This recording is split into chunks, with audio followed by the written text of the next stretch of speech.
ketiga dalam komunikasi kelompok adalah simbol, aturan, dan hukum-hukumnya. Apa sih pengertian simbol itu? Simak sampai habis ya. Simbol dalam komunikasi kelompok merupakan peran penting dalam proses interaksi sosial. Simbol juga diberikan makna dan aspek kehidupan. Simbol termasuk objek, kejadian, bunyi bicara, bentuk-bentuk tertulis yang dimaknai langsung oleh manusia. Berikut ini contohnya. Nah, yang pertama, simbol objek. Terdapat lambang angka, logo perusahaan, dan bendera nasional. Lambang angka digunakan dalam alat ukur seperti penggaris dan timbangan.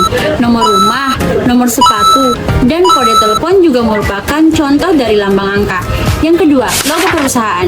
Logo perusahaan seperti logo Google, Facebook, dan Twitter digunakan untuk mempresentasikan identitas dan brand perusahaan. Yang ketiga, bendera nasional. Bendera nasional seperti bendera Indonesia, Amerika Serikat, dan Inggris digunakan untuk mempresentasikan identitas dan kebangsaan. Simbol yang kedua yaitu simbol kejadian. Yang pertama, Hari Libur Nasional. Hari Libur Nasional seperti Hari Kemerdekaan digunakan untuk mempresentasikan peristiwa penting dan kegiatan berbagi. Yang kedua, peringatan bencana. Peringatan bencana seperti peringatan tsunami dan peringatan banjir digunakan untuk memberikan peringatan dan kesadaran akan potensi bencana. Simbol yang ketiga, simbol bunyi adalah contoh komunikasi simbolik yang digunakan dalam kehidupan sehari-hari. Bunyi ini digunakan untuk menarik perhatian orang lain atau sebagai tanda peringatan. Yang kedua, siren polisi. Siren polisi digunakan sebagai tanda peringatan dan memberikan perhatian pada orang lain bahwa kegiatan polisi yang sedang berlangsung. Simbol keempat yaitu simbol bentuk tertulis. Yang pertama, simbol-simbol kode. Simbol-simbol kode seperti simbol-simbol matematika, simbol-simbol kimia digunakan untuk mempresentasikan konsep dan ide dalam berbagai bidang. Nah, itu dia tadi pengertian dan contoh simbol komunikasi kelompok. Selanjutnya kita akan masuk ke dalam aturan komunikasi kelompok. Nah guys, tadi kalian sudah dengarkan tentang simbol dalam komunikasi kelompok. Nah, sekarang kita akan masuk dalam aturan-aturan komunikasi kelompok. Aturan adalah segala sesuatu yang harus ditaati dan harus dijalankan untuk menciptakan keteraturan dan ketertiban di dalam masyarakat. Aturan dapat berupa petunjuk, perintah, ketentuan, patokan, atau perbuatan yang harus diikuti.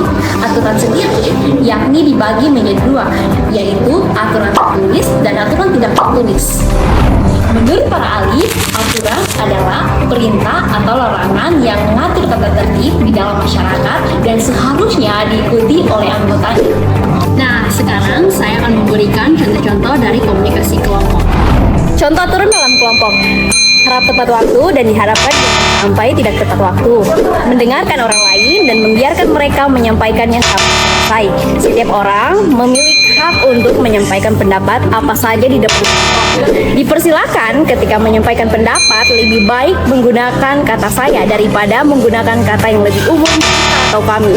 Jika ingin meninggalkan kelompok di pertengahan diskusi, silakan beritahu ketua kelompok di awal. Nah, sekarang kalian sudah tahu kan penjelasan dan contoh-contoh dari aturan komunikasi kelompok. Dan sekarang kita akan masuk dalam hukum-hukum dari komunikasi kelompok. Oke Rubun, sekarang kita masuk ke dalam hukum berkomunikasi.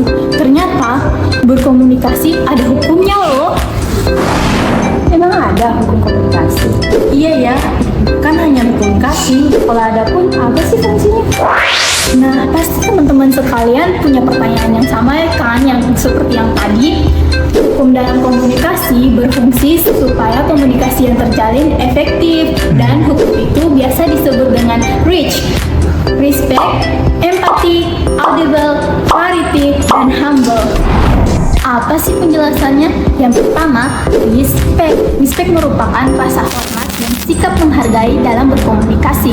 Yang kedua, empati. Empati merupakan kemampuan kita untuk menempatkan diri pada kondisi dan situasi yang dialami oleh orang lain. Yang ketiga, audible. Audible dapat diartikan sebagai dimengerti atau didengar oleh penerima pesan. Yang keempat, clarity. Clarity merupakan kejelasan pesan yang diterima oleh penerima pesan. Yang kelima, humble. Humble merupakan sikap rendah hati. Di sini bukan rendah diri ya guys. Nah, itu tadi penjelasan dari 5 hukum berkomunikasi. Nah, itu dia pengertian dari simbol, aturan, dan hukum, di mana simbol merupakan bagian penting dalam berkomunikasi. Aturan tak kalah penting menjadi bagian dari simbol komunikasi. Dan juga jangan lupa 5 poin penting dalam hukum berkomunikasi ya. Komunikasi baik. Hidup lebih baik.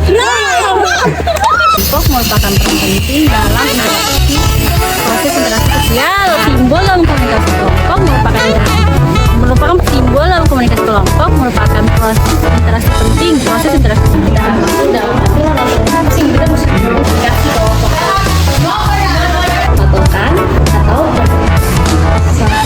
yang harus dijalankan serta cara. Emang ada komunikasi? Oke Alpun, sekarang kita masuk ke pembahasan. Ternyata hukum dalam Berdua ini cuma berapa?